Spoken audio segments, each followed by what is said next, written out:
Jubal's alarm blared at 7 a.m., a sound he'd programmed to an old-school punk song, a ritual to start his day with some edge. He stretched, yawning as he glanced around his modest home in Queen Anne, a space filled with eclectic trinkets, vintage vinyl records, posters from indie film festivals, and shelves crammed with books on everything from astrophysics to stand-up comedy. "Coffee first, end of the world later," Jubal mumbled, shuffling to the kitchen.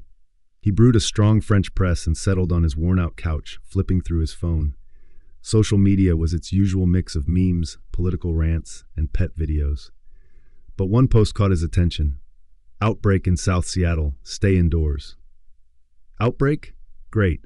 Just what we need," Jubal muttered, assuming it was another exaggerated headline. He scrolled past it, his thumb pausing briefly on a clip of someone wearing a tinfoil hat, ranting about government conspiracies. "Classic Seattle," he chuckled, shaking his head. By 10 a.m., the news was everywhere. Channels were cutting into regular programming with urgent updates. Jubal switched to the local station, sipping his coffee while watching footage of people fleeing Pioneer Square. Helicopters hovered overhead, capturing the chaos. The anchors spoke in that forced calm tone that barely masked their panic. "A flu that makes people violent?" Jubal frowned. Guess Big Pharma decided to spice things up. He tried to laugh it off, but found himself clicking through more channels. Each one was worse than the last. Paramedics being attacked, police overwhelmed, streets filled with blood and broken glass. Jubal rubbed the back of his neck, his tattoos flexing as he stood and paced. Humor had always been his shield against anxiety, but this felt different. His mind raced through possibilities. Was this real? How bad could it get? Was he prepared for something like this? By noon, he decided to step outside. His yard was small but well kept, a mix of wildflowers and herbs that thrived despite his erratic watering schedule. He inhaled the crisp Seattle air, trying to ground himself. That's when he noticed her, a jogger staggering toward his property. She was wearing neon running gear that practically glowed in daylight. "Hey, you okay?" Jubal called out, his voice tinged with concern. The jogger didn't respond. She collapsed onto his lawn, her body convulsing. Jubal sprinted toward her, his heart pounding. He crouched, reaching for her shoulder. "Ma'am, do you need?" Her head snapped up, and Jubal stumbled backward. Her eyes were clouded, blood dripping from her nose and mouth. She let out a guttural growl and lunged at him with startling speed.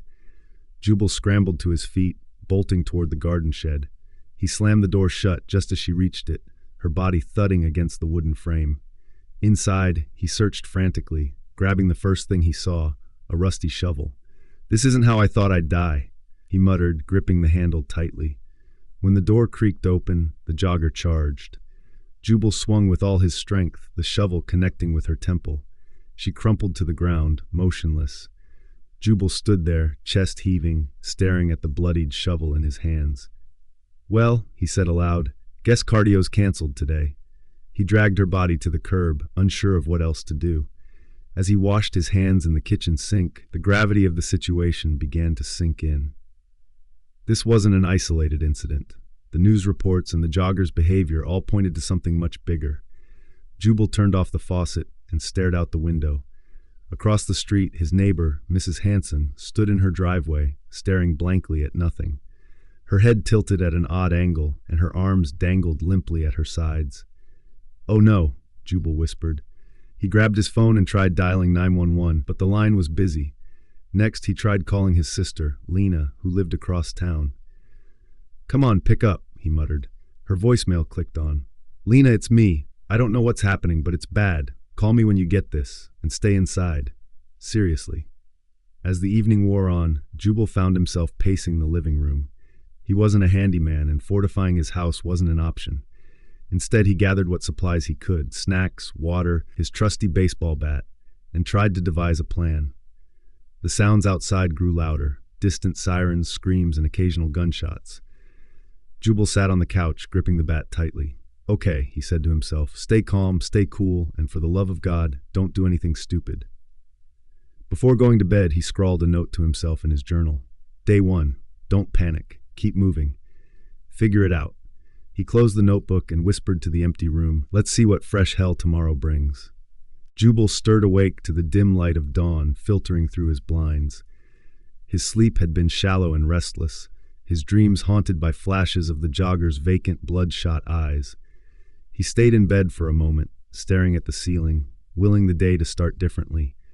The sound of distant sirens shattered that hope. After a quick breakfast of instant oatmeal and black coffee, Jubal turned on the TV. The news was grim. The outbreak had worsened overnight, spreading from South Seattle into Capitol Hill and Ballard. Every channel showed the same grim montage: deserted streets, makeshift barricades, and panic-stricken people being overwhelmed by the infected. Official statements urged citizens to stay indoors and wait for further instructions. Still, the growing chaos on screen suggested the authorities were losing control. Jubal's phone buzzed, jolting him out of his trance. It was a group chat with his radio station colleagues. He scrolled through the messages. "Carly, is anyone still planning to come in?" "Ben, studio's closed, isn't it?" "Tom, it's closed. Stay safe. We'll figure things out later." Jubal sighed. Late-night static, his beloved radio show, had always been his escape. The idea of broadcasting into the void and making people laugh even during sleepless nights gave him a sense of purpose. Now, even that felt out of reach. He typed out a quick reply. "Jubal, stay home, everyone. Things are crazy." After sending the message, he threw his phone on the couch and stared at the blank wall. The isolation was suffocating, and his thoughts kept circling back to Lena. She hadn't returned his call. Had she made it home safely? Was she even alive? Unable to sit still any longer, Jubal decided to step outside. He grabbed his baseball bat and slid it into the makeshift sling he'd rigged with an old guitar strap. It felt absurd, like he was trying to play at being a hero in some dystopian movie, but it also made him feel just a little safer. The morning air was crisp, carrying the faint smell of rain and pine. Jubal walked the length of his street, scanning for signs of life. Most houses were eerily silent, their windows dark and curtains drawn. A few cars sat abandoned on the road, doors ajar as if their owners had fled quickly. The shattered glass crunched under Jubal's boots at the corner store as he stepped inside. The shelves were bare primarily, looted overnight. He found a few cans of soup, a pack of batteries, and a bottle of water that had rolled under a counter. He stuffed them into his bag, his ears straining for any sound of movement. And then he heard a low, wet chewing noise coming from the back of the store. Jubal froze. His grip on the bat tightened as he crept toward the sound, his pulse hammering in his ears. The scene he stumbled upon made his stomach lurch. A man crouched over a body, his hands and face smeared with blood. The man looked up, his milky eyes locking onto Jubal's. A guttural growl rumbled from his throat as he rose to his feet. "Nope," Jubal muttered, taking a step back. The man lunged. Jubal swung the bat, the impact reverberating up his arms. The man crumpled to the floor, but Jubal didn't stick around to see if he'd get back up. He grabbed his bag and bolted out of the store. In his apartment, Jubal locked the door and leaned against it, his chest heaving. He set the supplies on the counter and stared at them, a pitiful collection of cans and batteries that felt hardly worth the risk. The rest of the day passed in a blur. Jubal alternated between pacing his apartment and checking his phone, hoping for messages from Lena or Charlie. None came. The silence was deafening, broken only by the occasional distant scream or the ominous wail of sirens.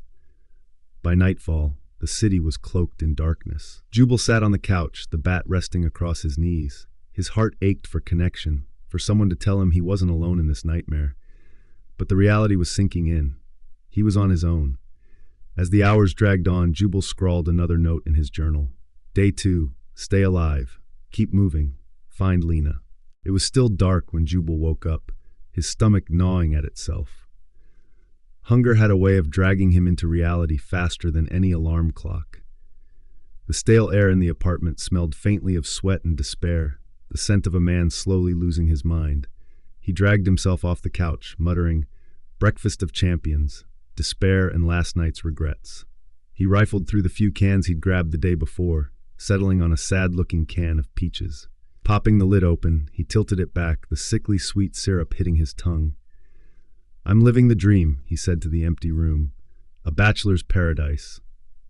The day's news flickered on the TV, though it hardly mattered anymore. The reports were the same, authorities urging people to stay indoors, footage of shambling figures overrunning the streets, and grim-faced anchors trying to sound hopeful. Jubal switched it off. He didn't need another reminder of how screwed they all were. Instead, he sat by the window, staring at the city he'd once loved. Seattle was unrecognizable now, its charm buried under chaos and fear. Fires smoldered in the distance, and the once bustling streets were littered with debris and abandoned cars. Occasionally, he'd see one of the infected shuffle into view, their slow, deliberate movements a cruel contrast to the life they'd once had. Not exactly your 28 Days Later zombies, he mused. More like Romero's classics. Slow and steady wins the apocalypse. Except for the kids. Those little shits are another story. The thought made him shudder. He'd seen one yesterday, a young girl no older than 10. Her pigtails had been tied with pink ribbons, and her dress was spattered with blood. But her speed caught him off guard. The way she darted between cars, her tiny body twisting and dodging like she was playing tag. Trying to smash her head in with a bat had felt like a new kind of horror, a line he hadn't realized he wasn't ready to cross. Fat guy in a Hawaiian shirt? Easy pickings, he muttered. But Penny with her pigtails? That's a different level of hell. He pulled out his journal, jotting down his thoughts in shaky handwriting. Day 3. Zombies aren't the worst part. It's the kids. Faster, sneakier, and too damn hard to kill. They don't even look real, like some sick parody of life. I hate it here. Jubal set the pen down, staring at the page. Writing had always been his therapy, but even that felt hollow now. What was the point of documenting a world that might not exist tomorrow? By midday, his hunger had grown unbearable. The peaches weren't enough, and his stomach growled like an angry dog.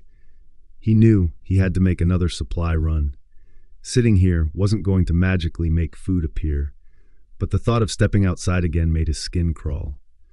The city wasn't just a battleground between humans and zombies anymore. It was people against people. Looters, desperate survivors, and those who thrived on chaos. Seattle, come for the coffee, stay for the anarchy, Jubal quipped, grabbing his bat and slinging it over his shoulder. He took the stairs slowly, his ears straining for any sound of movement. The apartment complex was eerily silent, a quiet that felt wrong. Outside, the air was heavy with smoke, and the streets were littered with broken glass and burnt-out cars. Jubal kept to the shadows, moving quickly but cautiously. The corner store he'd raided yesterday was picked clean, so he ventured further, into a part of the neighborhood he didn't recognize. Every step felt like a gamble, each alleyway a potential death trap. He found a small deli with its windows smashed in. The shelves were mostly bare, but he grabbed a loaf of stale bread and a jar of peanut butter. It wasn't much, but it was better than nothing. As he turned to leave, he heard the unmistakable sound of footsteps behind him. His grip on the bat tightened as he spun around, his heart hammering. A man stood in the doorway, his face gaunt and his eyes wild. He wasn't infected, but the knife in his hand made it clear he was no friend. Easy, buddy, Jubal said, raising his hands. Just grabbing a snack. You can have the rest. The man didn't respond, his grip on the knife tightening. Jubal's mind raced. He wasn't a fighter, but wasn't ready to die over a jar of peanut butter. Look, I'm not looking for trouble, Jubal said, his voice steady despite the fear coursing through him. But if you want to dance, I've got a mean two-step. The man lunged, and Jubal swung. The bat connected with a sickening crack, hair and dark red blood sprayed the wall, and the man crumpled to the floor. Jubal stood over him, his breath coming in ragged gasps. He didn't check to see if the man was alive. He didn't want to know. Jubal sat on the floor in his apartment, staring at the bread and peanut butter. His hands were shaking, and his stomach churned with hunger and guilt. He'd survived another day, but at what cost? He scrawled another note in his journal. Day 3. People are worse than zombies, and the kids are worse than both. I don't know how much longer I can do this. As the sun set, Jubal sat by the window, watching the city burn. He missed everything about his old life, the laughter of his coworkers, the taste of fresh coffee, the simple joy of a hot dog at 7-Eleven. Now, all he had was stale bread and the knowledge that tomorrow would be even harder. The smell woke Jubal first, acrid, sharp, and unmistakable, smoke. He blinked rapidly, his lungs already itching as he rolled off the couch onto the floor. The The dim light from his emergency flashlight flickered weakly, casting chaotic shadows against the walls. His apartment, his haven for the past few harrowing days, was now a death trap. "Well, this is just fantastic," Jubal croaked, coughing as the smoke thickened. "The apocalypse wasn't bad enough. Let's add a fire." The sound of shouts and groaning from the lower floors drove home the reality of the situation. The fire wasn't the only threat. The infected were down there too, their guttural snarls cutting through the chaos. Grabbing his backpack and trusty baseball bat, Jubal stumbled to the door. He pressed a hand against it. It was warm, but not yet searing. Cracking the door open, he was greeted by smoke curling up the stairwell and faint, erratic flashes of orange light. "Time to go," he muttered, adrenaline surging through his veins. The emergency staircase was his only option. Jubal tightened the straps of his backpack, adjusted his grip on the bat, and started his descent. The air grew hotter and thicker with every step. His eyes stung, and each breath was a struggle. He covered his mouth with the sleeve of his jacket, but it did little to help. On the third floor, a figure emerged from the haze. At first, Jubal's heart leaped with hope, thinking it was another survivor. But as the figure shambled closer, its jerky movements and lifeless eyes dashed any illusion. It was a zombie, and it was blocking his path. "Of course," Jubal muttered, raising the bat. "Why make this easy?" The zombie lunged, and Jubal swung with all his strength. The bat connected with a sickening thud, creating a canyon on the side of its head, but the impact sent Jubal backward into the wall. The infected crumpled to the ground, twitching, as Jubal scrambled over it and continued down the stairs. By the time he reached the first floor, the heat was unbearable. Flames licked at the edges of the walls, consuming everything in their path. The infected's groans grew louder, accompanied by the sounds of collapsing beams and shattering glass. Jubal burst through the exit door, gulping down the cool night air. He staggered into the street, his lungs burning from smoke inhalation. The world outside was a nightmare, but at least it wasn't on fire. He didn't stop running. His skinny legs carried him block after block, his breath coming in ragged gasps. Every shadow felt like a threat, every distant sound a potential ambush. Finally, his legs gave out, and he collapsed onto the pavement in front of a convenience store. The store's windows were cracked, and the neon "open" sign flickered weakly. Jubal pulled himself to his feet and pushed the door open, the little bell above it jingling eerily in the silence. Inside, the store was a mess. Shelves were overturned, and the faint smell of spoiled milk lingered in the air. But it was quiet, and for now, that was enough. Jubal barricaded the door with a toppled shelf and collapsed behind the counter.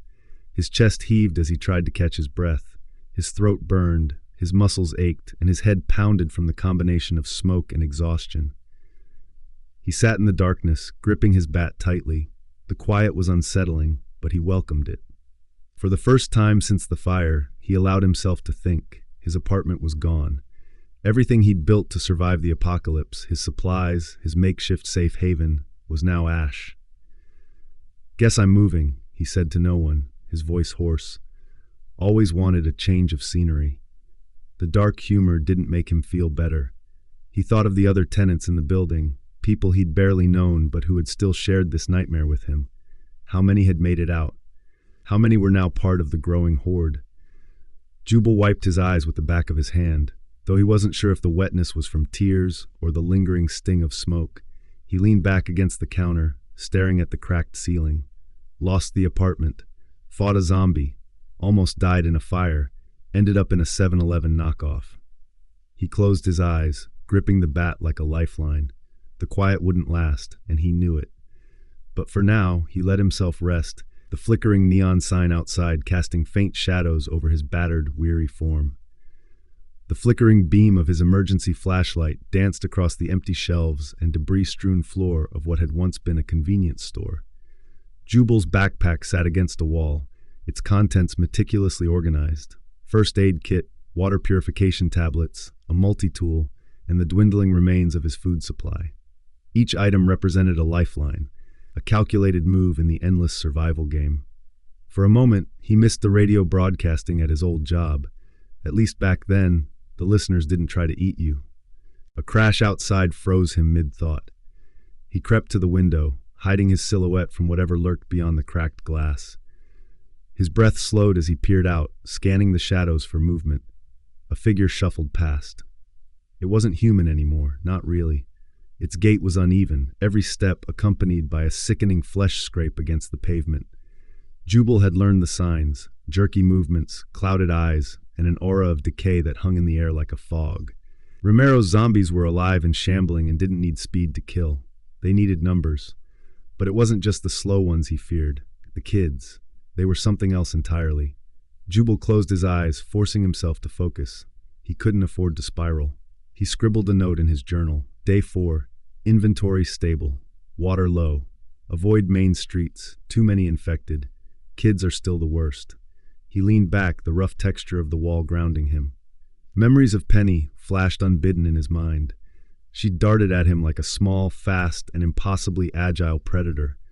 Her pigtails had whipped through the air as she dodged his swing, her tiny body moving with terrifying precision. He hadn't thought he could do it, but instinct had taken over. The sound of the bat connecting with her skull echoed in his ears. "God, I hate this," he muttered, rubbing his temples. Killing a fat man in a Hawaiian shirt had been one thing, but kids? That was a nightmare he wasn't equipped to handle. Why do they have to move like squirrels on caffeine? The fluorescent flicker of his flashlight pulled him back to reality. He couldn't stay here much longer. The store offered temporary shelter, but its barren shelves made it a death trap. Before nightfall, he needed food, water, and a new hiding place. Seattle's streets had become a war zone. Humans versus zombies, humans versus humans, and everyone versus the endless void of lawlessness. As he packed his bag, shuffling footsteps outside grew louder. He killed the flashlight, letting the dim light from the setting sun illuminate the room. The shadows stretched long and menacing, and every creak of the floor beneath his boots felt like a shout in the silence. Jubal crouched near the back door, the tire iron steady in his grip. He counted his breaths, forcing himself into a calm he didn't feel. The footsteps paused, and then, too fast to process, a face appeared in the cracked window. It wasn't an adult. "Shit," Jubal hissed, backing up instinctively. The child, or what used to be a child, tilted its head as if studying him. Its movements were quick and erratic, a stark contrast to the slow shuffle of the others. The kid let out a shrill, piercing scream, and Jubal's blood turned to ice. The scream acted like a signal flare. Within seconds, the door rattled under the weight of multiple bodies. Jubal cursed, his mind racing. He couldn't fight them all, not in here. He needed to run. The back exit led to a narrow alley cluttered with dumpsters. Jubal bolted, his boots pounding against the pavement. Behind him, the infected child burst through the door, its wiry frame darting after him. Jubal glanced back, his breath hitching. The kid's speed was horrifying, its movements almost animalistic as it closed the gap.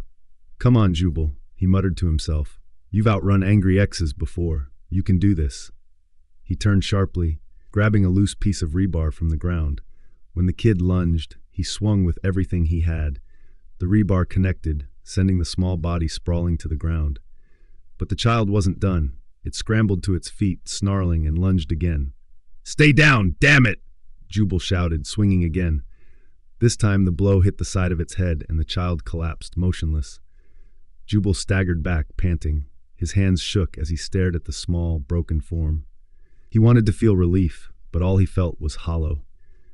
The sound of distant groans reminded him he wasn't safe yet. He wiped the rebar on his jeans and kept moving, his legs carrying him toward an old hardware store he'd seen earlier in the day.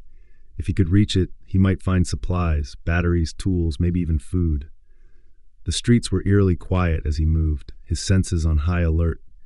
Every shadow felt like a threat, every gust of wind a whisper of danger.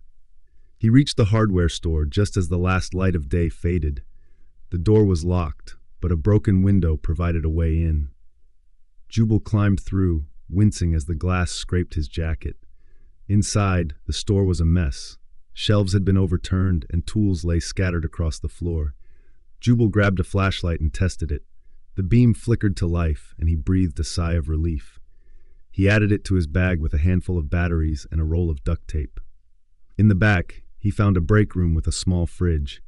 Most of the food inside had spoiled, but a lone can of soda and a pack of crackers were still intact. Jubal pocketed them, the meager haul feeling like a victory. He settled into a corner of the break room, barricading the door with a metal filing cabinet. It wasn't much, but it would buy him time if the infected found him. As he ate the crackers, he let his mind wander. He missed everything about his old life. The smell of freshly brewed coffee, his coworkers laughing at his bad jokes, even the annoying buzz of his office phone. "Never thought I'd miss corporate America," he muttered. "Guess soul-sucking meetings are better than literal soul-sucking zombies." The weight of the day pressed down on him, and for a moment he let himself feel the grief he'd been holding back. He thought of Lena, the life she might be fighting for somewhere in this ruined city. He thought of Charlie, his colleagues, and all the people he'd never seen again. The tears came quietly, sliding down his face as he sat in the dim light of his new prison. When they finally stopped, he wiped his eyes and opened his notebook. Day 4. Survived a kid. Barely. Got some food, a new flashlight, and duct tape. Small wins. Tomorrow's another fight. He closed the notebook, clutching it to his chest like a talisman. His words felt like the only thing he still owned in a world that had taken everything from him. As the night deepened, he leaned against the wall, the rebar within reach, and prepared for another sleepless vigil. Seattle was a war zone, and Jubal was determined to survive it, one dark, desperate day at a time. The morning air was cold and damp as Jubal stepped out of the convenience store. The faint glow of dawn painted the ruined streets in muted tones of gray and orange. His legs ached from the mad sprint the night before, and his throat still burned from the fire, but he couldn't stay put. The store had served its purpose, but it wasn't safe. Nothing was. He adjusted the straps of his backpack, the familiar weight giving him a slight sense of security. Ahead of him loomed the tall silhouette of the radio station building, the only other place that had ever felt like home. He hadn't been back since the outbreak began, but he clung to the hope that its emergency power system might still be running. If the generators were functioning, it could be a refuge, even if only temporarily. As Jubal approached the building, he was surprised to find it intact. Looters had ignored it, likely deeming it worthless. After all, who needed outdated broadcasting equipment and empty cubicles in the apocalypse? The thought brought a bitter smile to Jubal's lips. Guess nobody wants to steal bad coffee and broken office chairs. The front doors were unlocked, a sign no one had bothered to barricade it. Jubal stepped inside, the musty air thick with silence. The fluorescent lights flickered weakly, casting eerie shadows across the lobby. He tightened his grip on the bat, his fingers curling around the worn handle. A sound from the corner made him freeze. It was a slow shuffle, accompanied by a wet, guttural moan. A figure emerged from the shadows, Leon, the building's security guard, or at least what was left of him. Half of his face was gone, teeth exposed in a permanent snarl. One arm hung at an unnatural angle, but his movements were deliberate, relentless. Jubal exhaled sharply. "Leo, buddy, you deserve better than this." Leon had been a good guy. They'd shared countless late-night chats, swapping stories and snacks during long shifts. But now, Leon was just another shambling corpse. "Sorry, man," Jubal muttered. He raised the bat and swung. The crack echoed through the empty lobby, and Leon crumpled to the floor, motionless. Jubal stared down at the body, his chest tight. "Hope you're resting easy now." The lobby was transparent, but Jubal knew better than to let his guard down. He moved cautiously, his footsteps echoing as he approached the elevator. His keycard still worked, a minor miracle amid chaos. The doors slid open with a soft chime, and Jubal stepped inside, pressing the button for the top floor. The elevator hummed as it ascended, the faint vibration a reminder of how fragile this refuge might be. The building's generators ran on natural gas, and as long as the gas supply held, so would the power. But nothing was guaranteed. Jubal gripped the bat tightly, ready for whatever waited above. When the doors opened, the familiar layout of the office floor greeted him. Rows of cubicles stretched out before him, illuminated by flickering overhead lights. The air was stale, heavy with the scent of decay. A low groan broke the silence. Jubal turned toward the corner office, the one that belonged to his old boss.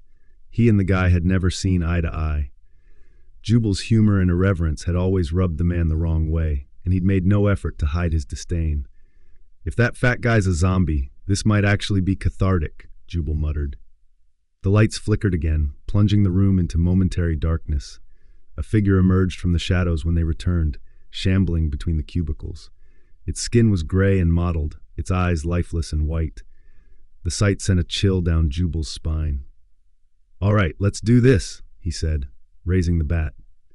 The zombie moved closer, its movements slow but deliberate.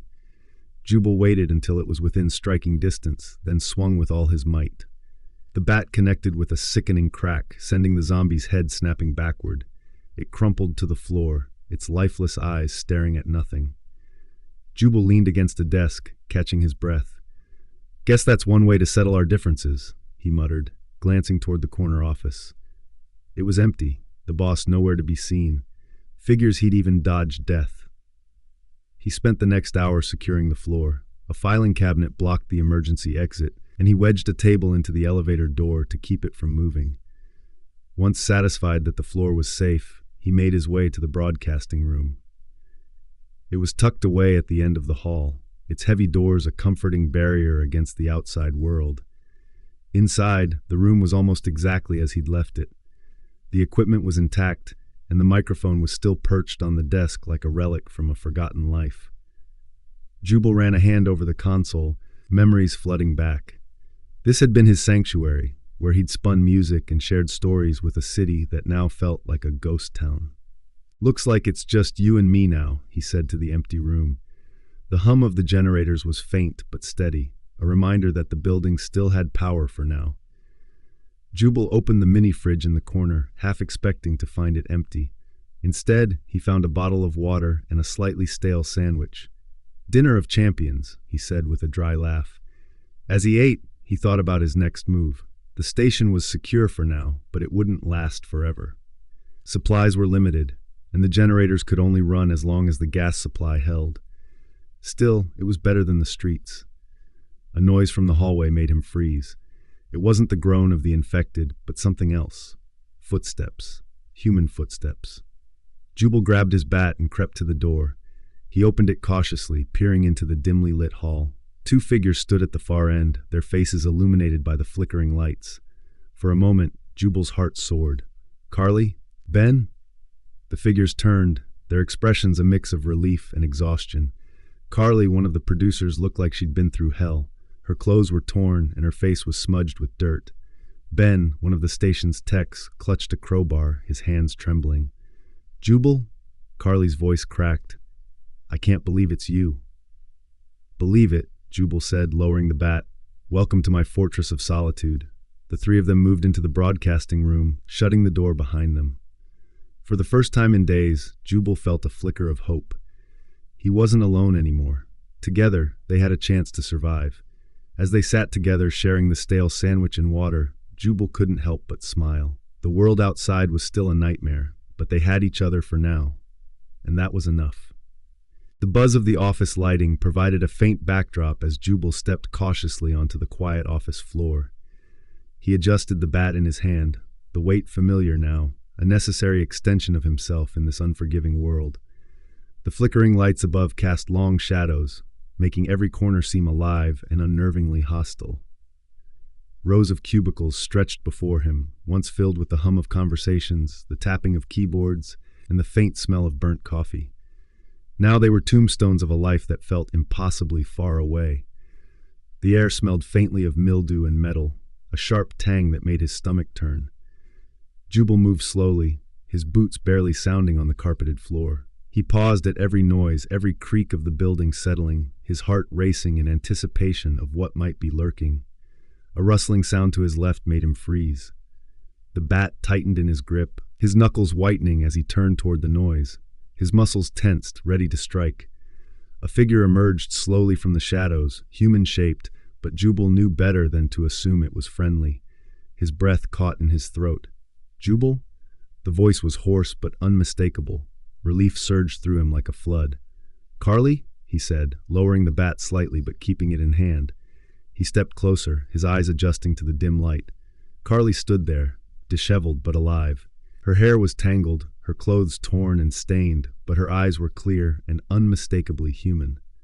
"Oh my God," Carly whispered, her voice trembling as she took a shaky step forward. I thought I was the only one left." Jubal dropped the bat and hugged her, her shoulders shaking as she clung to him. "You're not alone," he said softly, his voice steady despite the lump in his throat. "We're not done yet." She pulled back, wiping her eyes with a trembling hand.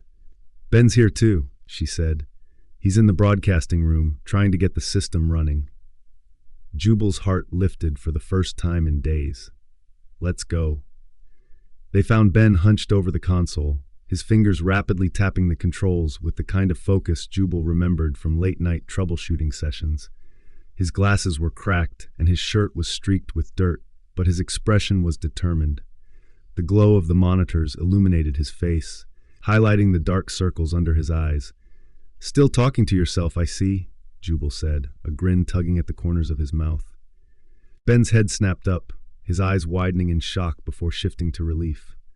"Jubal, you're alive!" "Alive and kicking," Jubal replied, clapping Ben on the shoulder. "What's the status?" Ben gestured to the equipment. "Generators are working and the broadcast system is intact. I've been trying to get a signal out, but there's interference everywhere. It's like the city itself is screaming." Jubal nodded, surveying the room. It was a miracle the equipment had survived intact. "Let's make this place a fortress. If we can hold it, we might have a shot at finding more survivors." As they worked to secure the floor, Carly shared her story. Her voice was steady, but her words carried the weight of the past few days. "When everything started, I was at home. Just a regular night. Netflix on, wine in hand. Then I heard screaming outside.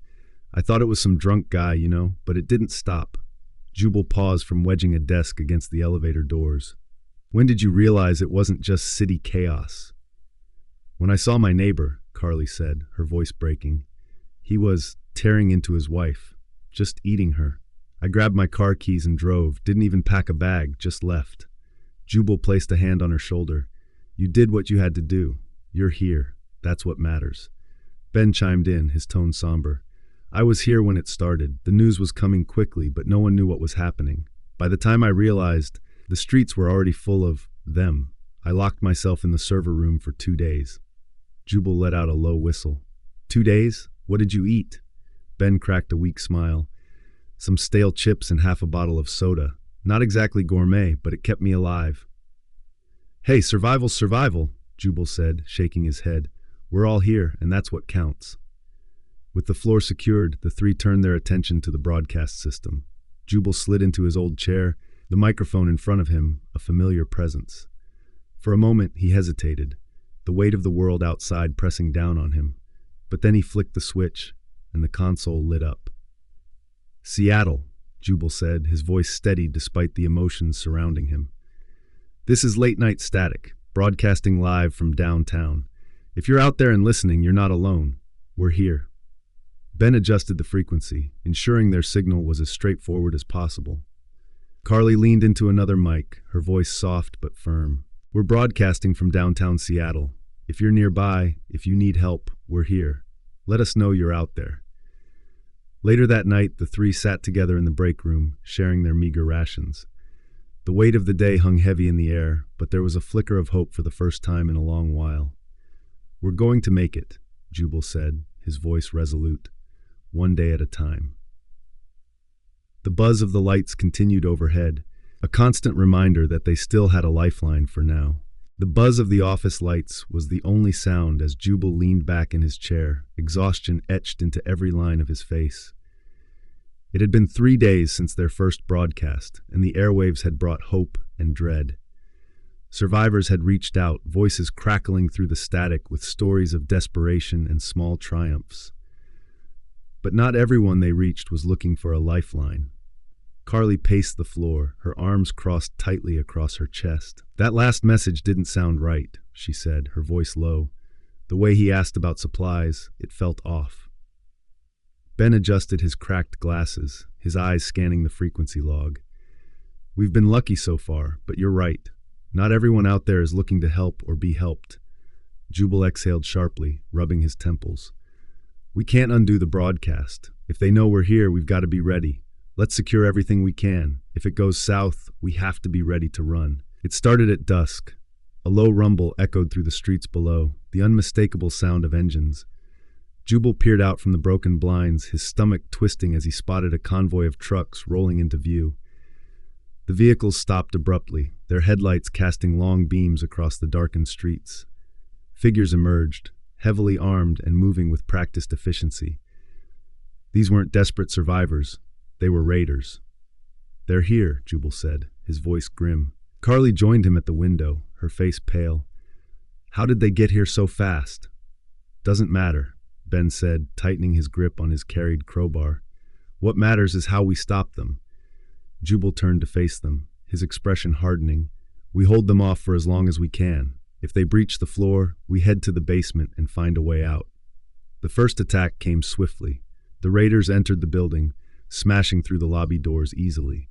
Jubal, Carly, and Ben had barricaded the stairwell to the broadcasting floor, piling desks and filing cabinets into a makeshift wall. It slowed the intruders, but the relentless pounding of boots against metal was a grim reminder that it wouldn't hold forever. Jubal stood at the ready, his bat in hand. The raiders' shouts mixed with the moans of zombies echoing from the streets below. The noise was deafening, chaos layered upon chaos. "They're attracting the infected," he said, his voice barely audible over the din. "Good," Carly said, her tone cold. "Maybe the bastards will get what they deserve." The barricade finally gave way, and the first raider burst through. Jubal swung the bat with everything he had, the impact sending the man sprawling. Carly and Ben fought alongside him, their weapons clashing against the invaders. The small office became a battleground, and every desk and cubicle was a potential hiding spot or ambush point. But the raiders weren't the only threat. The commotion had drawn the zombies, their grotesque forms shambling into the building. They didn't discriminate between raiders or survivors, attacking anything that moved. The floor became a maelstrom of violence, screams, and the sickening sound of flesh tearing. "We can't hold this," Ben shouted, his voice breaking. "We have to go." "Elevator's compromised," Carly said, swinging a wrench at an approaching raider. "We need another way out." Jubal's mind raced as he fought off a zombie, its milky eyes staring blankly as he brought the bat down on its head. He glanced toward the emergency exit sign. "The fire escape," he said. "It's our only shot." The fire escape was precarious, but it was better than staying. The group moved quickly, descending the rickety metal stairs as the chaos continued above. Below, the streets teemed with the infected, drawn by the noise and the scent of fresh blood. "We need a vehicle," Jubal said, scanning the street. "Something fast, something that can handle the crowds."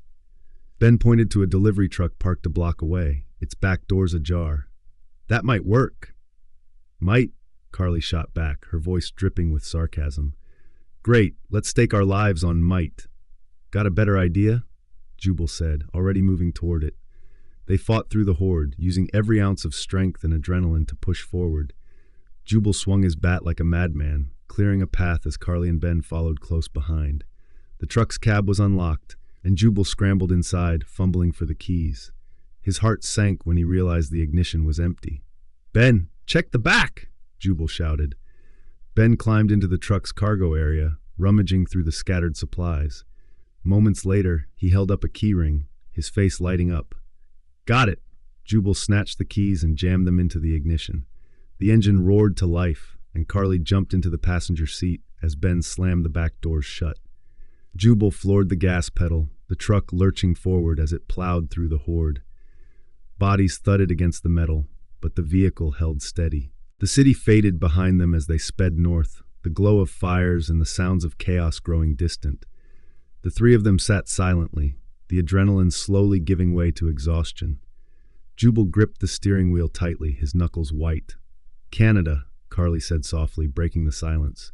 "Do you think it'll be safe there?" Jubal glanced at her, his expression unreadable. "I don't know, but it's better than staying here." Ben leaned back, his head resting against the window. "At least we're still together. That counts for something, right?" Jubal nodded, a faint smile tugging at the corners of his mouth. "Yeah, that counts for a lot." As they drove into the unknown, the first rays of dawn began to break over the horizon. The road ahead was long and uncertain, but there was a glimmer of hope for the first time in what felt like forever. Together, they would face whatever came next.